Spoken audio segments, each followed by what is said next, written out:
Odise obrolan, diskusi kepemiluan, agar esok lebih baik,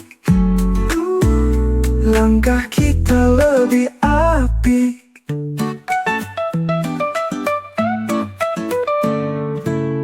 Odi suara jadi saksi. Assalamualaikum warahmatullahi wabarakatuh. Waalaikumsalam warahmatullahi wabarakatuh. Hai teman pemilih, selamat datang kembali di podcast KPU Kabupaten Sragen Odise Kapre, obrolan dan diskusi seputar kepemiluan. Di kesempatan kali ini saya Ajeng selaku host akan mengulik lebih jauh lagi kegiatan-kegiatan di KPU Kabupaten Sragen. Seperti yang kita tahu, teman pemilih, saat ini kita telah memasuki masa pasca tahapan, di mana banyak sekali kegiatan yang dilakukan oleh KPU Kabupaten Sragen. Salah satunya ada PDPB, juga Sosdikli. Nah, telah hadir di sini selaku narasumber yaitu Ketua Divisi Teknis Penyelenggaraan Pemilu, Bapak Muhsin. Selamat datang, Bapak. Iya. Gimana kabarnya Pak? Sehat Pak? Alhamdulillah sehat selalu insya Allah. Insya Allah. Baik Pak, di kesempatan kali ini kita akan membahas salah satu kegiatan dari divisi Bapak, Divisi Teknis Penyelenggaraan Pemilu, yaitu berkaitan dengan pemutakhiran data pemilih, pemutakhiran data partai politik berkelanjutan, betul ya Pak ya? Betul.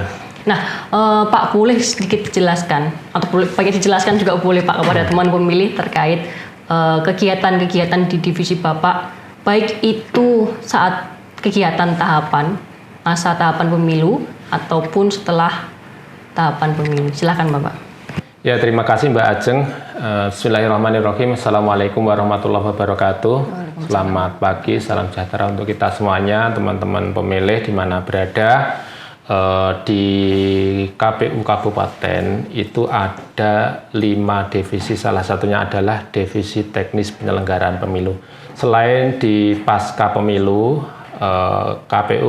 Divisi Teknis Penyelenggaraan Pemilu itu tugas-tugasnya dari awal pemilu. Yang pertama adalah pengusulan daerah pemilihan atau dapil dan alokasi kursi. Itu tugasnya divisi teknis. Yang kedua, selain dapil, ada namanya di dalam tahapan pemilu itu verifikasi partai politik atau pendaftaran partai politik dan anggota DPD.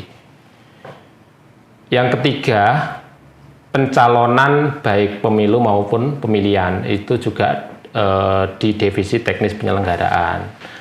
Yang keempat adalah pemungutan, penghitungan suara, serta rekapitulasi hasil penghitungan suara. Itu langsung di divisi teknis penyelenggaraan. Yang kelima adalah penetapan hasil dan pendokumentasian hasil pemilu maupun pemilihan. Dan yang selanjutnya masih di dalam tahapan pemilu, Mbak Ajeng, itu ada pelaporan dana kampanye. Selain di tahapan pemilu, di pasca tahapan pemilu, di saat sekarang ini tugas divisi teknis penyelenggaraan pemilu itu apa gitu kan, banyak pertanyaan. Betul, Pak. Yang salah satunya adalah ada pemutakhiran data partai politik berkelanjutan. Jadi yang di tahapan pemilu itu verifikasinya, dan sekarang itu berlanjut untuk pemutakhiran data partai politik berkelanjutan. Jadi nanti tugasnya KPU juga memverifikasi yang dimutakhirkan oleh partai politik. Begitu ya teman pemilih. Jadi memang banyak sekali ya Pak kegiatan dan juga tugas dari Divisi Teknis Penyelenggaraan Pemilu ini ya Pak ya. Masih ada lagi Mbak itu. Selain pemutakhiran juga di dalam pasca tahapan ini ada penggantian antar waktu juga kalau ternyata ada PAW anggota DPRD Kabupaten Kota. Dan di sela-sela tahapan ini juga KPU RI membuat divisi agar membuat laporan tahapan teknis maupun pemilihan, juga mendokumentasikan lebih baik lagi, juga membuat kajian-kajian tentang tahapan teknis pemilu agar nanti pemilu selanjutnya ada evaluasi yang lebih baik, gitu Mbak. Betul sekali Pak. Jadi Pak, bisa dikatakan kalau divisi teknis penyelenggaraan pemilu ini sibuk sekali gitu ya Pak? Iya. Sibuk sekali. Bahkan teman pemilih divisi ini bisa dikatakan sebagai divisi jantungnya penyelenggaraan pemilu gitu ya Pak ya? Iya.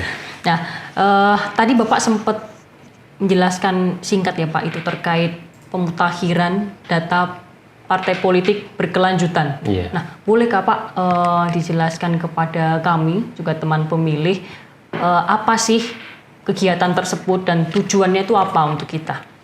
Ya, baik Mbak Ajeng dan teman pemilih, bahwa pemutakhiran data partai politik berkelanjutan yang tadi saya sampaikan adalah proses pembaruan atau perbaikan atau penyesuaian data baik kepengurusan, keanggotaan maupun dokumen administrasi partai politik yang dilaksanakan secara terus-menerus atau berkelanjutan dan terintegrasi menggunakan aplikasi Sipol, itu Mbak Ajeng. Ada aplikasinya ya berarti ya Pak ya? Iya. Jadi di aplikasi itulah contoh partai politik memperbarui data, begitu bukan Pak? Iya, di dalam aplikasi partai politik untuk perbaikan itu tadi. Jadi begitu ya teman pemilih. Pak, ini kan namanya pemutakhiran data partai politik berkelanjutan. Berarti memang ini berjalan dari awal masa tahapan pemilu sampai dengan pasca ya Pak? Kalau ini kan istilahnya kan berkelanjutan Mbak, jadi tidak sekedar menjelang tahapan pemilu itu kan ada pendaftaran partai politik, tetapi pemutakhiran ini adalah tidak sekedar itu, tetapi sepanjang tahun, setiap tahun itu bisa untuk melaksanakan pemutakhiran. Memang tujuannya memang untuk yang pertama ya Mbak ya, menjamin akurasi validasi data kepengurusan keanggotaan partai politik, biar akurat, valid, itu diupdate terus gitu ya. Terus yang kedua tujuannya agar mempermudah proses verifikasi administrasi nanti pada saat tahapan pemilu, baik di pasca ini maupun nanti pada saat pendaftaran partai politik, itu lebih mudah, lebih lancar gitu ya Mbak ya. Terus yang ketiga teman pemilih, gunanya ini kalau partai politik mengupdate, jadi kan administrasinya akan lebih baik, jadi mengantisipasi agar permasalahan hukum dan administrasi akibat data yang tidak mutakhir. Jadi diupdate terus agar lebih valid dan lebih mutakhir gitu kan. Terus agar masyarakat juga lebih mengetahui, maka memperkuat transparansi. Jadi masyarakat bisa memantau bagaimana partai politik tersebut gitu. Untuk transparansi dan akuntabilitas partai politik di mata publik atau masyarakat.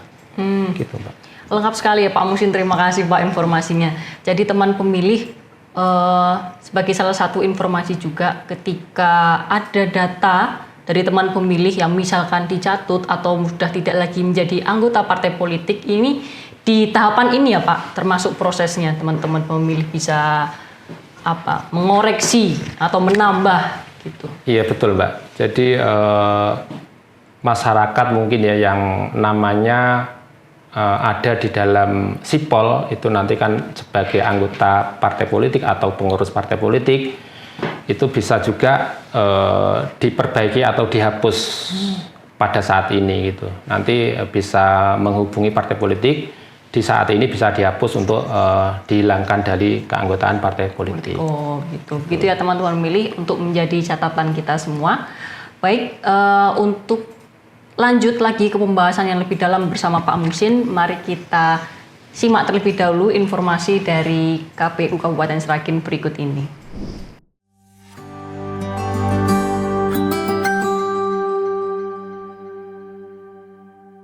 Halo teman pemilih, Selamat datang di kantor KPU Kabupaten Sragen.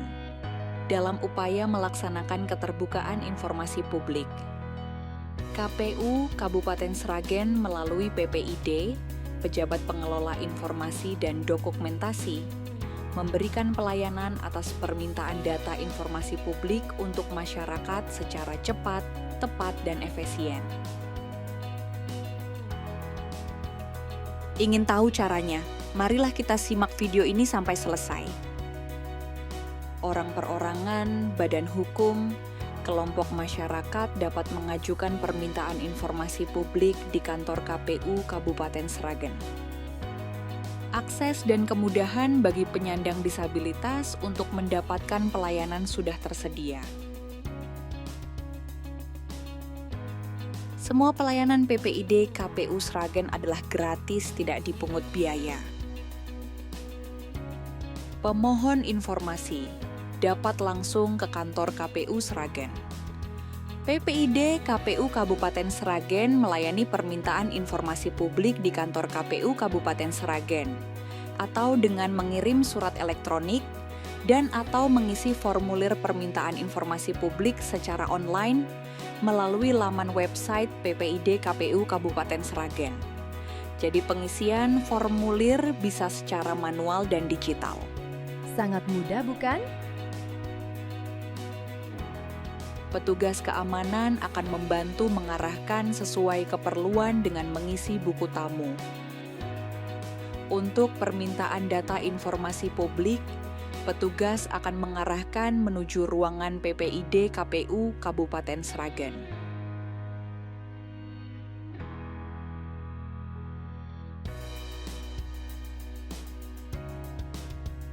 Petugas PPID siap memberikan pelayanan dengan senyum, salam, dan sapa.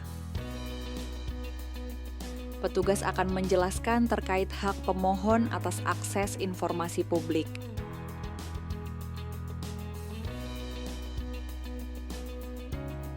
Pemohon diminta mengisi formulir permintaan informasi publik. Petugas memberikan nomor registrasi pendaftaran setelah mengisi formulir permintaan data informasi publik. Petugas memeriksa kelengkapan permintaan data informasi publik, mengetahui rincian informasi yang diminta, dan mencatat dalam buku register permintaan informasi publik. Untuk data yang dikuasai serta sudah didokumentasikan, petugas PPID dapat memberikan data informasi publik sesuai permintaan pemohon. Petugas menyampaikan pemberitahuan tertulis kepada pemohon atas permintaan data informasi publik.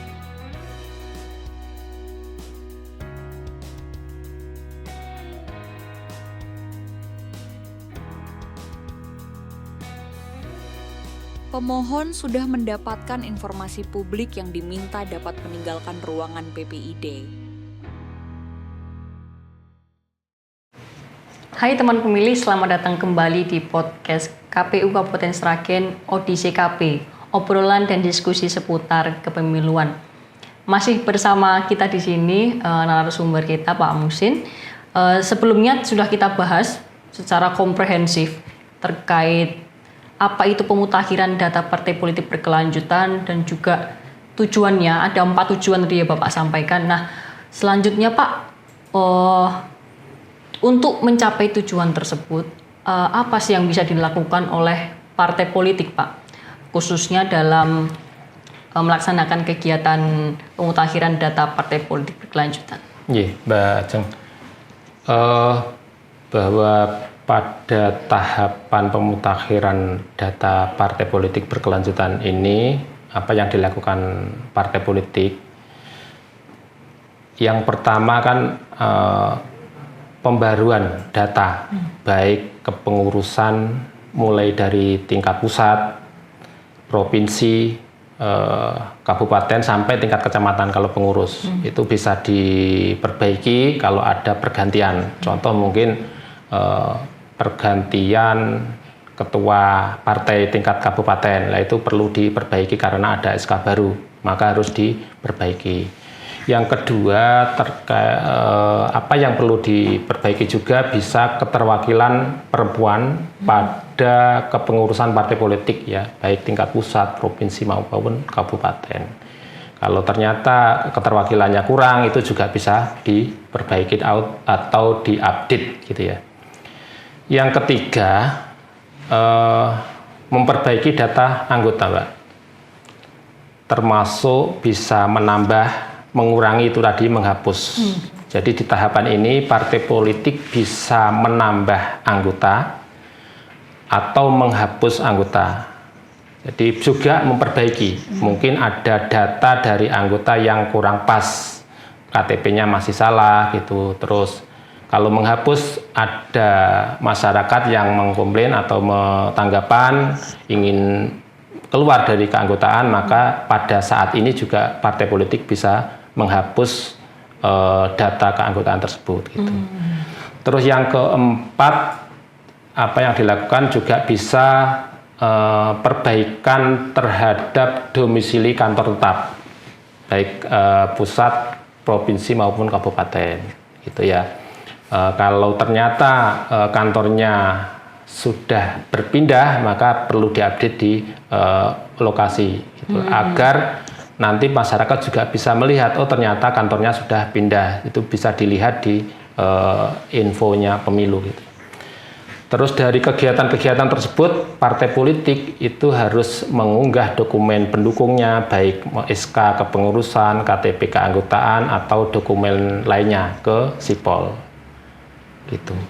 Terus partai politik juga bisa mengecek, Mbak, secara rutin terhadap kesesuaian data di Sipol. Jadi itu tadi, apabila data dari mungkin pengurus keanggotaan masih ada yang kurang pas, itu bisa diupdate untuk diperbaiki.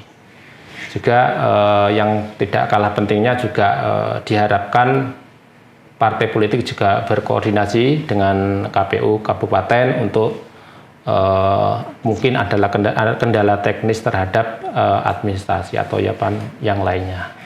Gitu ya, Mbak ya. Oh, berarti memang cukup kompleks ya, Pak, tahapan ini, karena banyak sekali pihak-pihak yang harus aktif, harus ikut andil dalam pelaksanaan pemutakhiran data partai politik berkelanjutan. Tidak hanya KPU sendiri, namun juga partai politik, juga masyarakat. Iya. Betul ya, Pak ya? Iya. Nah, dari proses yang panjang ini, Pak, bahkan sudah berjalan dari sebelum tahapan sampai dengan pasca tahapan, pasti ada tantangan dan kendalanya nih, Pak, yang dihadapi oleh Divisi Teknis Penyelenggaraan Pemilu. Nah, kira-kira apa saja nih, Pak, tantangan dan hambatan yang selama ini Bapak sudah hadapi? Iya. Memang ini banyak keluhan juga, atau ya kita pantau dari masing-masing partai politik. Kendalanya adalah LO atau admin kabupaten itu ternyata banyak ya, tidak sedikit ya, Mbak ya. Banyak yang tidak mempunyai akses ke aplikasi Sipol. Karena apa? Aplikasi Sipol itu kan di tingkat pusat, partai pusat. Nah, sedangkan admin di kabupaten itu ternyata tidak punya akses untuk proses ini. Gitu. Jadi kalau ada ternyata masyarakat yang mengadu ingin menghapus data gitu kan, nah di partai atau admin di tingkat kabupaten itu tidak serta-merta semuanya bisa menghapus. Jadi partai kabupaten harus mencatat dan melaporkan ke tingkat pusat. Nah, pusat baru bisa memproses untuk penghapusan data tersebut. Itu kendalanya. Jadi tidak diberi kewenangan kepada partai di tingkat kabupaten untuk memproses itu tadi, gitu, Mbak. Terus yang kedua, memang pemahaman terhadap ketentuan pemutakhiran ini masih banyak yang belum melaksanakan pemutakhiran ini. Jadi ada perubahan data, tetapi partai politik sampai saat ini belum mengupdate data tersebut gitu. Itu termasuk kendala-kendala yang dihadapi pada saat ini. Jadi memang keterbatasan koordinasi antara KPU dan partai gitu ya Mbak ya. Gitu. Jadi Pak Muhsin dan teman pemilih memang dibutuhkan sekali yang namanya koordinasi, kolaborasi dari berbagai pihak untuk bisa mencapai tujuan, 4 tujuan tadi yang sudah disampaikan Pak Muhsin tentang pemutakhiran data partai politik berkelanjutan. Untuk selanjutnya Pak, sekaligus ini untuk menutup podcast kita pada kali ini, boleh disampaikan Pak himbauan atau arahan lah kepada teman pemilih atau partai politik atau kepada untuk KPU Kabupaten Sragen sendiri. Silakan. Ya, baik Mbak Ajeng, terima kasih bahwa pemutakhiran data partai politik berkelanjutan ini tidak hanya kepada partai politik yang menjadi peserta pemilu 2024. Jadi semua partai politik yang sudah mendaftarkan dulu itu bisa melaksanakan pemutakhiran, Mbak. Kemarin KPU RI membuat surat edaran kepada partai politik yang melakukan jadi menghimbau kepada partai politik bukan hanya partai politik peserta pemilu, tetapi ada 52 partai politik yang sudah mendaftar di KPU RI. Jadi harapannya lakukan pemutakhiran data secara rutin, jangan menunggu masa pendaftaran pemilu. Itu jadi bisa dilakukan dari sekarang, bisa upload, bisa ubah, bisa perbaikan gitu ya. Juga pastikan semua dokumen yang diunggah sesuai dengan ketentuan dan valid secara hukum. Nah, pada saat ini KPU RI membatasi, Mbak. Jadi tidak bisa serta-merta setiap hari, tetapi dalam surat itu hanya pada hari Kamis jam Jumat. Kamis dan Jumat aja ya Pak? Saja. Jadi bisa mengakses sipolnya pada hari Kamis dan Jumat. Terus kepada masyarakat yang mungkin atau masyarakat bisa mengakses data-data baik keanggotaan, kepengurusan maupun domisili itu di laman KPU atau infopemilu.kpu.go.id, Mbak. Bisa mengecek apakah namanya masuk di dalam sipol atau tidak, itu bisa diakses di infopemilu.kpu.go.id. Dan saat ini hanya di hari Sabtu saja. Mungkin selain Sabtu ada tidak bisa mengakses hal tersebut. Iya, gitu. Itu ya Mbak, dari pemutakhiran data partai politik berkelanjutan untuk partai politik dan masyarakat, serta kita KPU nanti akan memverifikasi di setiap, ini prosesnya semester Mbak, jadi partai politik melakukan dari awal sampai akhir semester, nanti di akhir tahun itu harus melaporkan atau mengklik, dan nanti KPU akan memverifikasi data-data apakah yang sudah diupdate sudah benar sesuai dengan dokumen yang valid. Saya kira itu Mbak Ajeng, matur suwun. Terima kasih Pak Muhsin sudah memberikan informasi yang begitu lengkap untuk kita semua teman pemilih terkait pemutakhiran data partai politik berkelanjutan. Terima kasih Bapak sudah hadir di sini dan memberikan informasi ini kepada kami. Jadi teman pemilih, kalau boleh saya ringkas sedikit dari acara podcast kali ini, yaitu kepada partai politik untuk senantiasa melakukan pemutakhiran data yang bisa dilaksanakan pada hari Kamis dan Jumat di aplikasi Sipol. Nah, untuk kepada masyarakat bisa mengakses infopemilu.kpu.go.id yang bisa diakses pada hari Sabtu untuk mengetahui apakah teman pemilih ini menjadi anggota partai politik atau sudah tidak menjadi anggota partai politik. Nah, Tidak lupa juga kepada teman-teman KPU, kita semua akan melaksanakan verifikasi terhadap data-data yang sudah kita peroleh dari partai politik maupun dari masyarakat. Nah, cukup sekian podcast KPU Kabupaten Sragen Audisi KP kali ini. Saya Ajeng dan tim yang bertugas pamit undur diri, sampai bertemu di kesempatan selanjutnya. Assalamualaikum warahmatullahi wabarakatuh. Waalaikumsalam warahmatullahi wabarakatuh.